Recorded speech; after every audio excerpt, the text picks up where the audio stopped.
Hello, welcome to Read Strong. My name is Laura Fiorillo, and today I wanted to talk about reading engagement.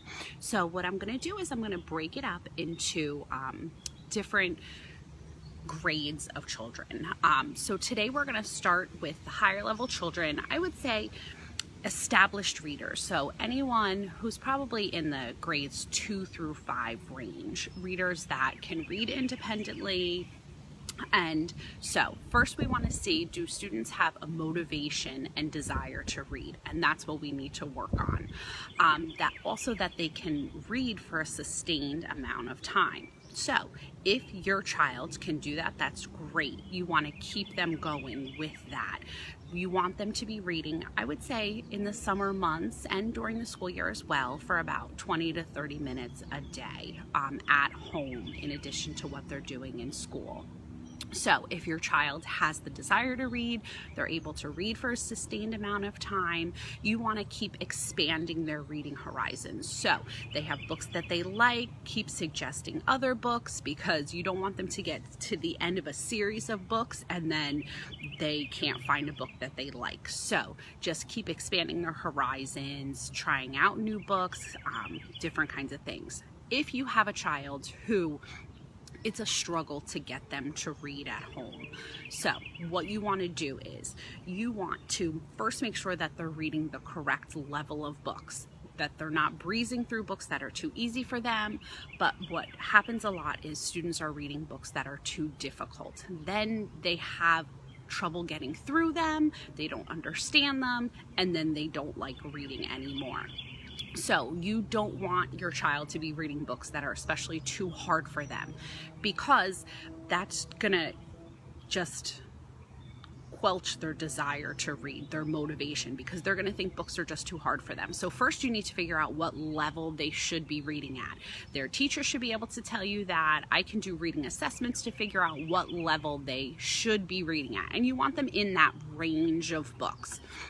Then you want to make sure that they find books that they like. A lot of kids will tell me, I don't like reading, there aren't any books that I like. So first you need to figure out what they like. So sports that they like, games that they like, shows that they like, all different types of books. So take them to the library, have the librarian, tell them the kinds of things that they like.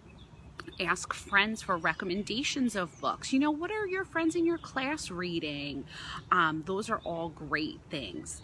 Then you want to have them reading for about 20 to 30 minutes a day, okay?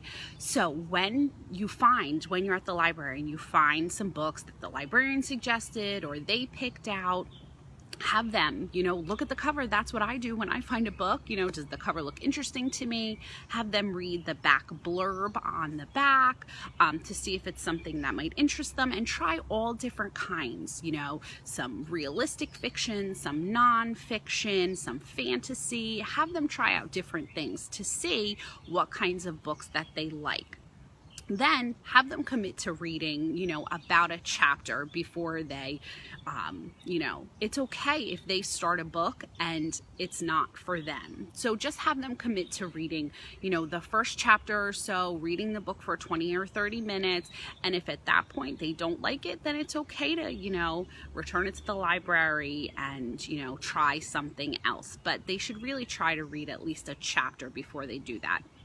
Once they find books that they like, maybe it's a series of books or even just a specific genre that they start to like, then it's going to be easier to find other books for them, because now you have this base, these books that they like, that you can then, tell the librarian, oh, they like these. Do you have anything that's similar for them?